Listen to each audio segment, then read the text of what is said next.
All right, I'm about to take the next, this is try number 4. Let me write it here. Try number 4 of the California Code and Ethics exam. So when I'm taking this exam, I'm just using a regular piece of paper and then I just number it as I go. So you feel free to watch this if you want to take the test with me.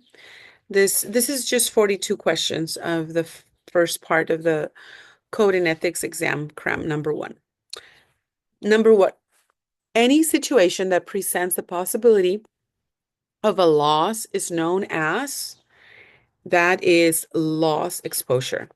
Number 2, making an insured whole by restoring them to the same condition as before a loss is an example of the principle of indemnity, right? Oh my.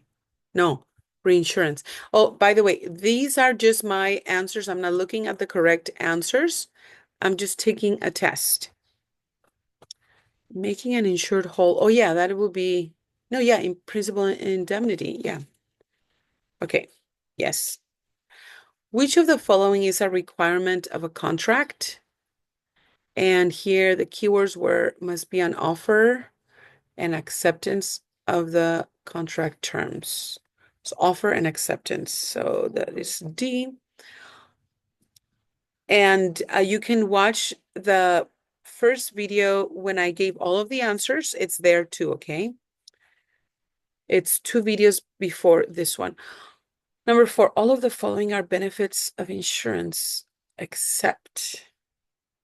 Oh, yeah, that was A. Yeah, because I got it wrong before. Number 5, according to the California Insurance Code,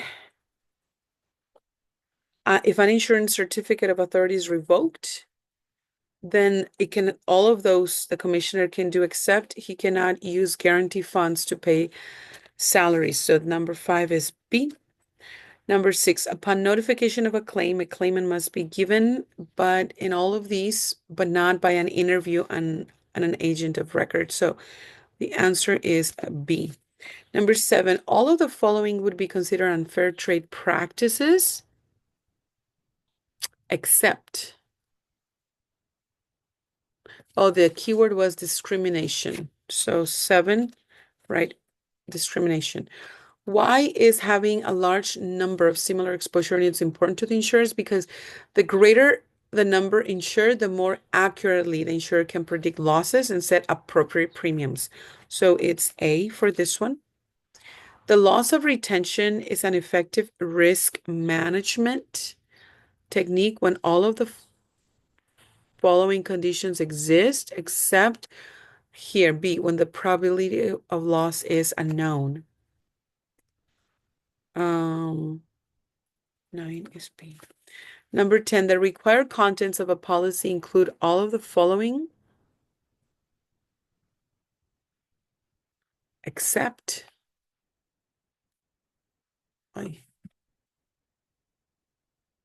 yeah, the probability of loss, right?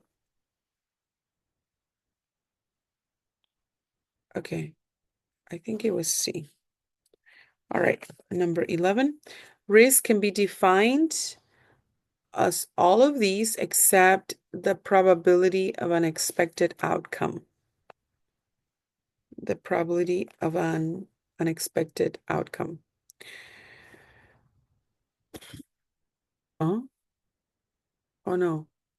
Oh, no, no, no, no, no. This is the one that means, sorry, the risk is not the cause of a loss. It can be the probability. Okay, sorry, no, no. The 11 is B, B, B, B. The cause of loss.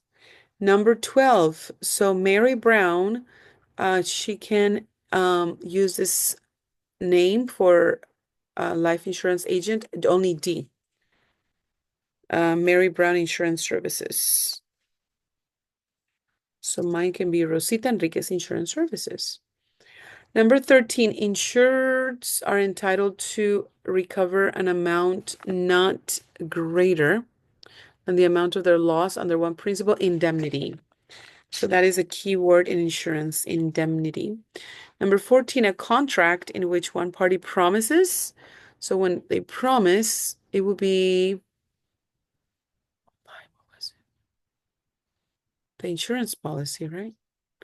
Yeah, insurance policy. Yeah. Mm-hmm.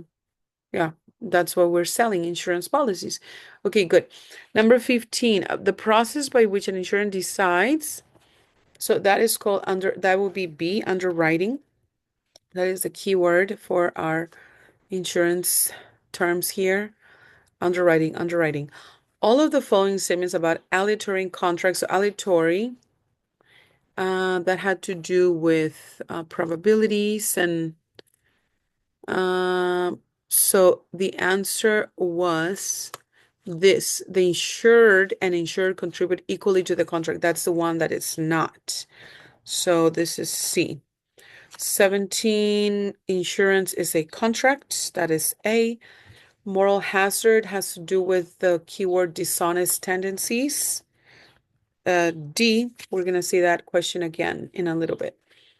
All of the occurrences listed here are examples of an insurable event, except B, an insured suffers a financial loss in the state of lottery. So the answer is B for this one.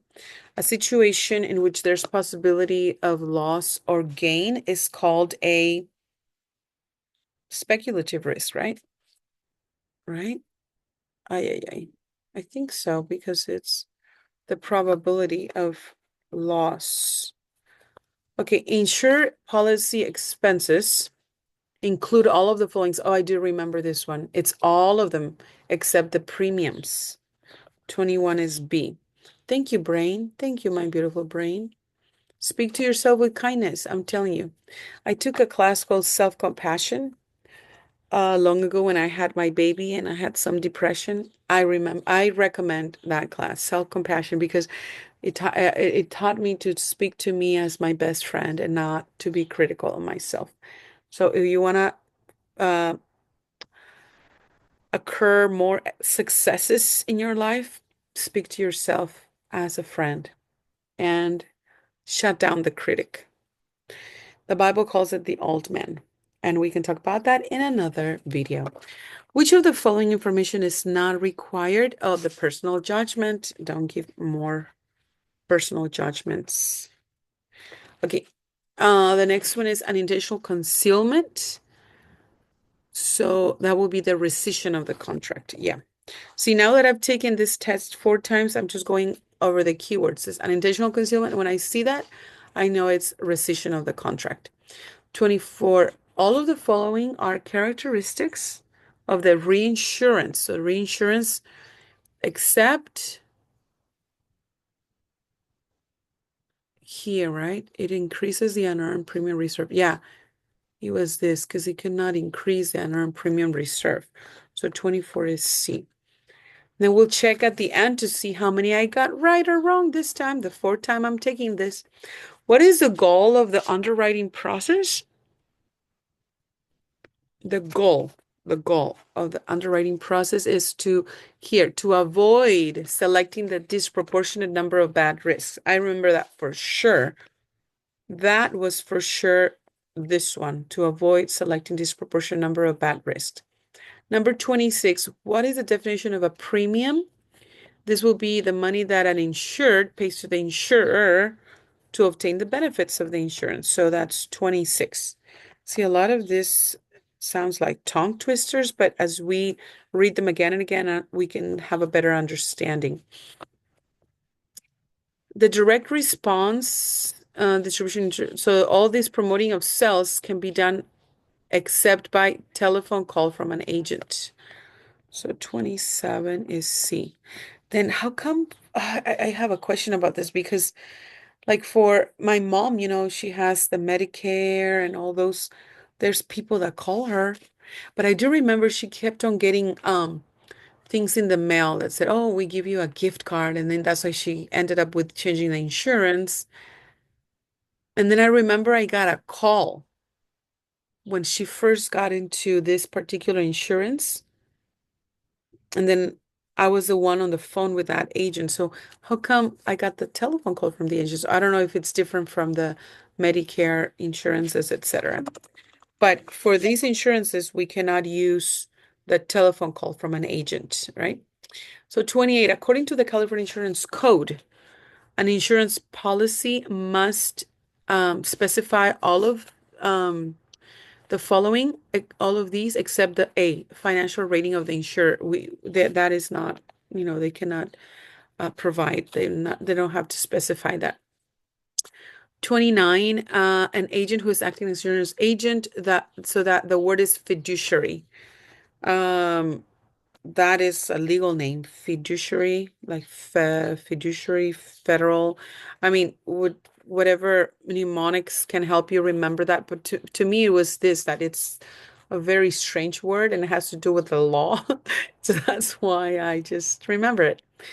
Here's the question again about the moral hazard, then dishonest tendencies, that is D. Now, and on the test, it may not be, the answer may not be here as D, but just know moral hazard can be defined as increase of here, insured dishonesty tendencies. Number 31, who are the members of the Medical Information Bureau? The here, life and health insurers. Which of the following statements regarding risk history? And see, I want to encourage you as you're taking this test. Um, I just today was a very the day that I decided to take all these exams. And I've been making a lot of progress. So see the point is just to start, okay? You got this. You got this. Which of the following statements regarding risk is true? The here it was B, the speculative risk are insurable. Only the speculative risk are insurable. So not the pure risk and not both or neither. So only speculative. So the keyword is speculative risks. That is B, the purchase of an insurance may accomplish all of the following for the insured except, yeah, it was the elimination of the risk. You cannot have 100% have an elimination of the risk just by purchasing the insurance. I mean, it can help you, right? To have the reduction of uncertainty and then help you to replace the large possible loss, but it cannot eliminate the risk. No, no. Our life is in God's hands, so we don't, it's not for us to determine, right? So there you go. 34, unless it is merely a statement of expectation or relief, a representation as to the future is considered okay, here. So when you have the keyword here was representation and to the future, and the word is promise because that has to do with the promise for the future. That's how I remember it. What is meant by referring to an insurance policy as unilateral? Unilateral, it means one side. That means only one party makes legal enforceable promise. The only one party, and it's not that only one party receives or draws up the contract. No, it makes a legally enforceable promise. So it's B, okay? So notice those keywords. Legally enforceable promise. Only one party makes a legally enforceable promise. That's how a unilateral contract policy is defined as. 36. What rule is used? Oh, the rule, because I never heard of the materiality of concealment. So it's this. 36 is C for sure. And then the insurance, the terminology indemnity means what? To make whole again, right? 37 is C. 37 is letter C. And I'm almost done. Hooray! 38, a contract of indemnity is one in which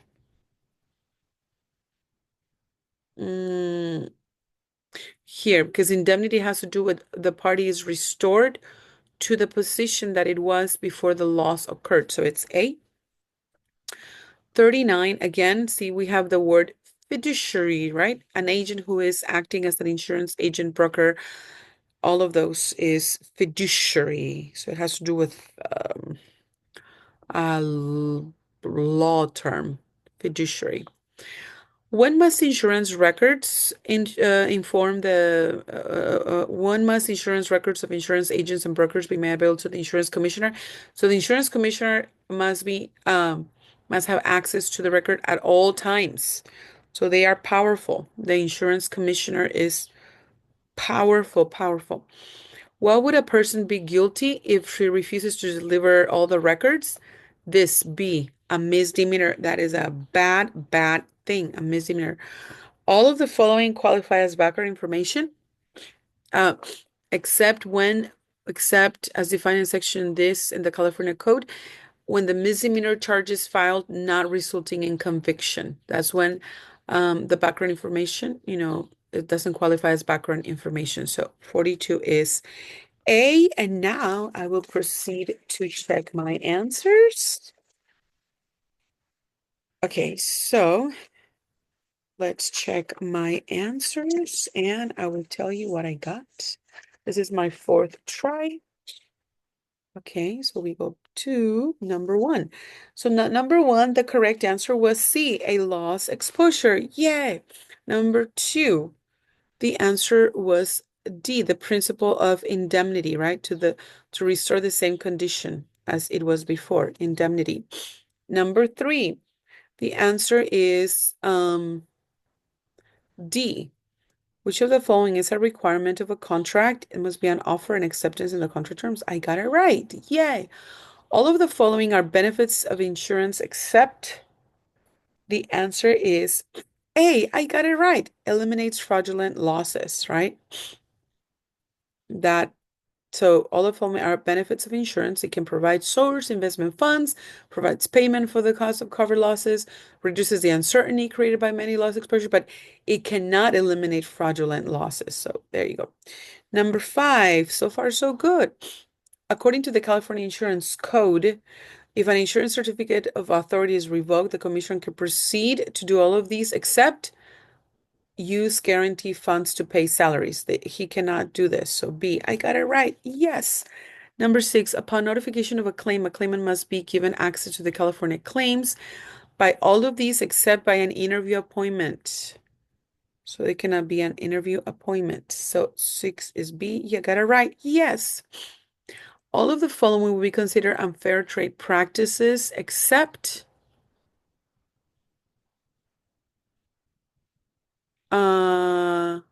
the discrimination. So seven is B. Eight, why is having a large number of similar exposure units important to insurers? The answer was the greater the number insured, the answer is A.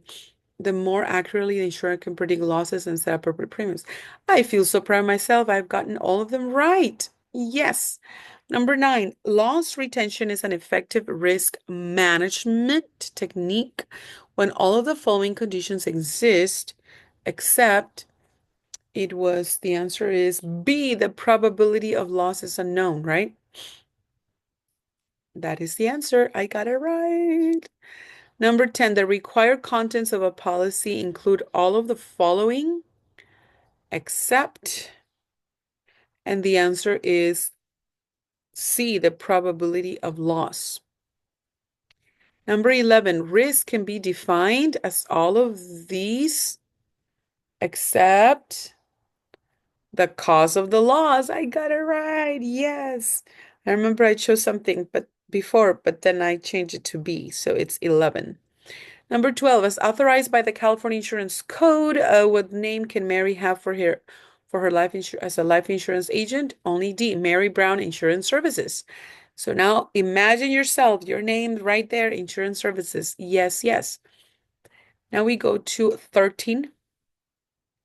Insureds are entitled to recover an amount not greater than the answer is B, indemnity. Woohoo! Oh, I feel so good. No, all of them have been right. 14, a contract in which one party promises to indemnify another against loss that arises from an unknown event is a what? Yes, an insurance policy. That's what we are selling. Insurance policies, right? So these words, indemnity, insurance policy, they go hand in hand.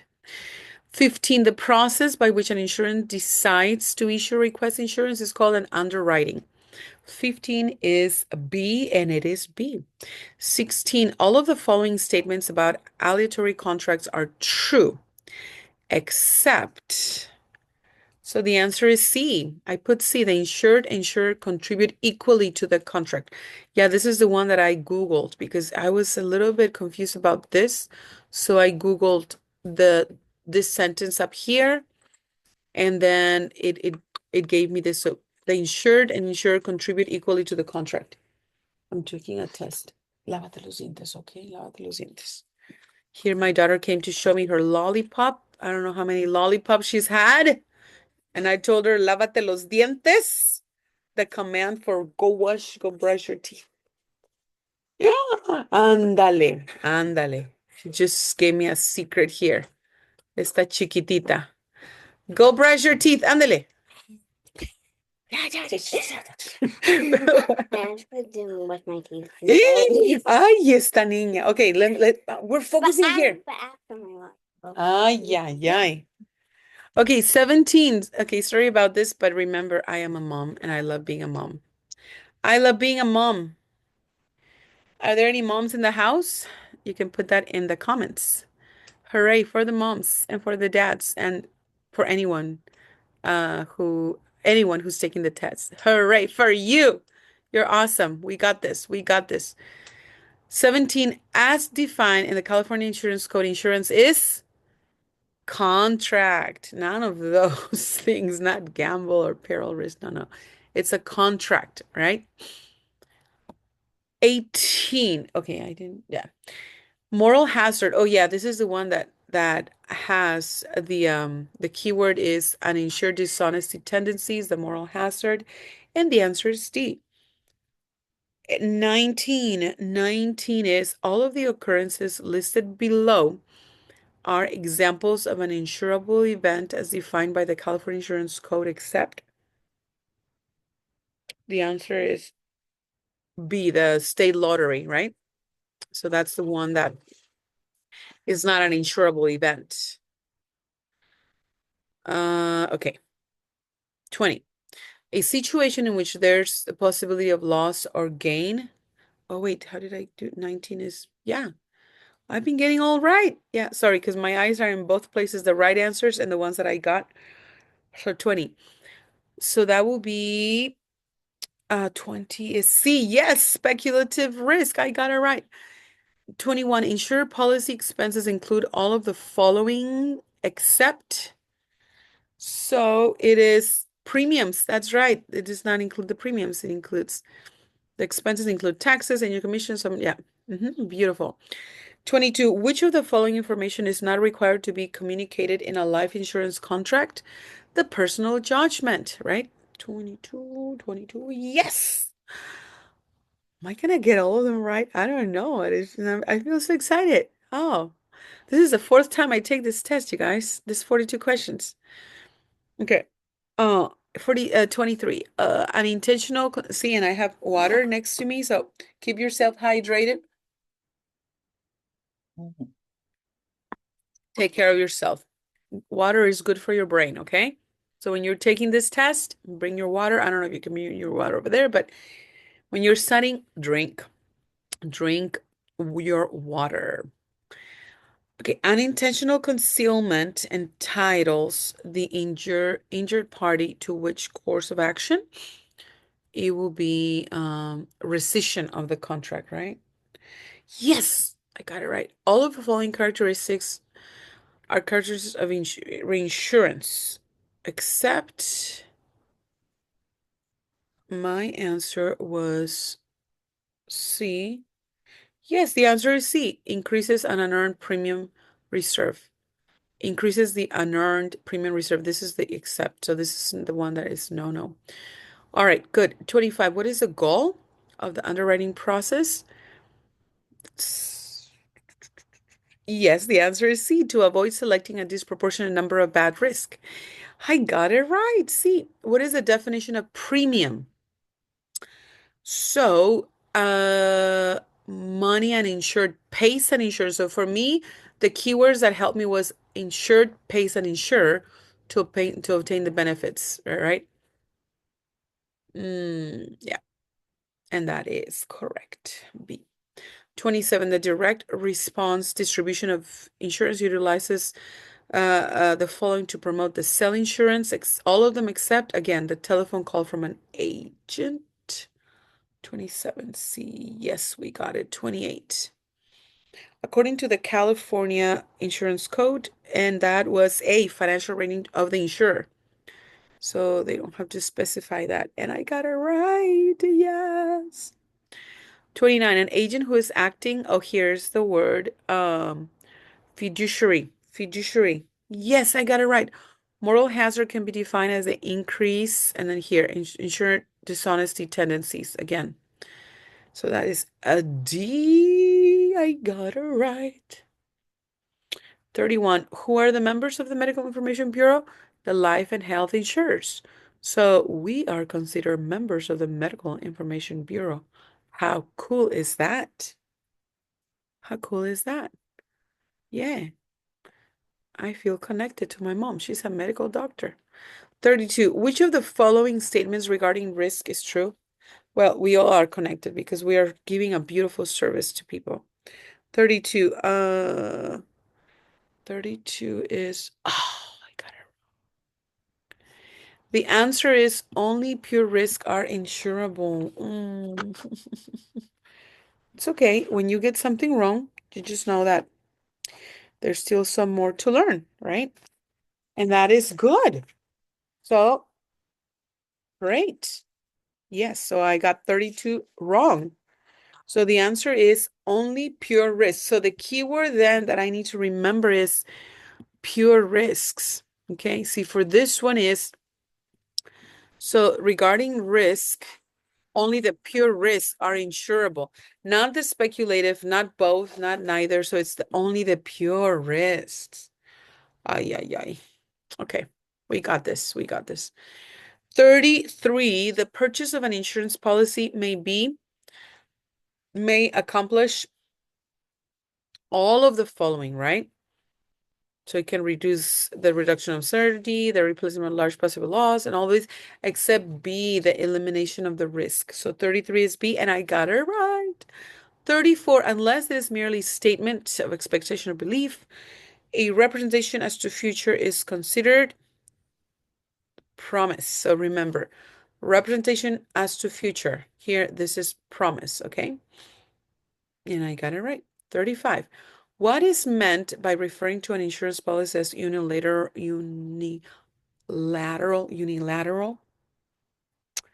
The answer is B, and I did get it right. So only one party makes a legally enforceable promise. The word that I got here was makes a legal enforceable promise. Only one party because it's unilateral, one side only. What rule is used to determine the importance of representation? That will be, yes, 36 is C, the materiality. Materiality, I got it right, of concealment. 37, an insurance terminology, indemnity means what? Make whole, right? And I got it correct. Hoo-hoo. A contract of indemnity is one in which, here, indemnity has to do with restoring to the same financial position as before the loss occurred. So 38 is A. Hoo-hoo, I got it right. 39, an agent who is acting as an insurance broker, solicitor, etc. And the keyword there was fiduciary. Fiduciary, remember that. That was 2 times in this test. When must insurance agents' records be made available to the insurance commissioner? To the insurance commissioner at all times. They are powerful. He is powerful, the insurance commissioner.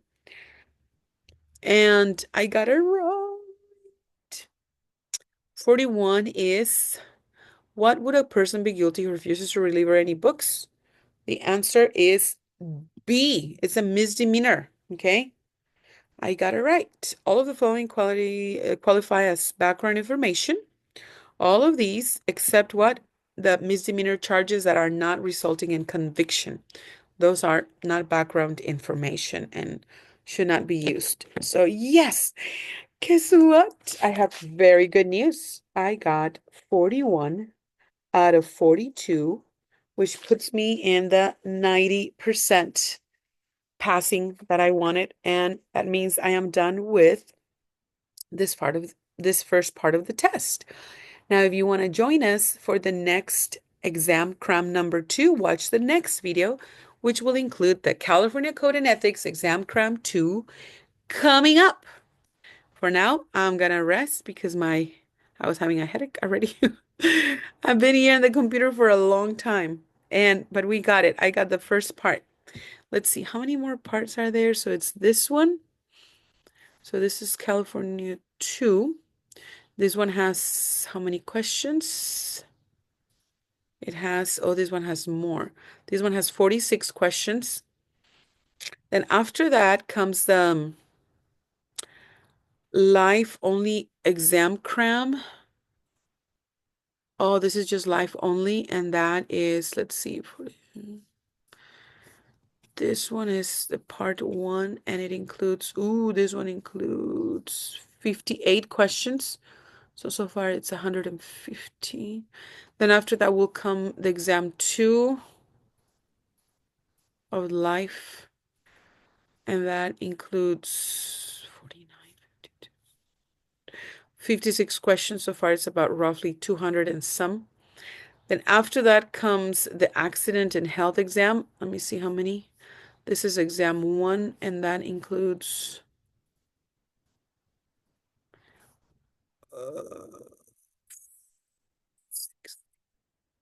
66. Okay, so now we have about 200 and 220 questions, and then comes the next one. I was just kind of counting the questions because I heard that it's about 900 that I need to study. Okay, so now I have 4 more to go. 5. Is this it? So only 5 more to go? Because look, we have 1 and 2 and 3 and 4 and 5. Oh no, 6. So there's 6 times around 50s. So that's only 300 questions. Where are the other questions? Okay, I need to ask my mentor. So that means you can join me for the next 5 parts of this exam. I still have long ways to go, but we got this. How do we eat an elephant? One bite at a time. Until next video, thanks for watching.